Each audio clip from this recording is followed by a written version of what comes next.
Merhabalar, bir tatbikat haberi var. Tatbikat Küçükçekmece'den. Küçükçekmece İstasyon Mahallesi pazar yerinde bir tatbikat yapılacak. Deprem tatbikatı. Bu tatbikat geniş çaplı bir tatbikat olacak.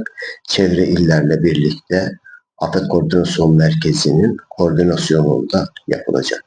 Geniş çaplı bir çalışma olduğu için de belediye bu konuda vatandaşların sorunlarını yanıtlamak için açıklamada bulundu.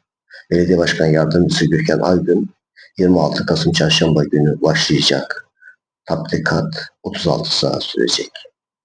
Burada belediyenin görevi var. Belediyenin görevi olası bir deprem alanında bölge halkına, vatandaşlara nasıl yardımcı olabilirizin tatbikatı.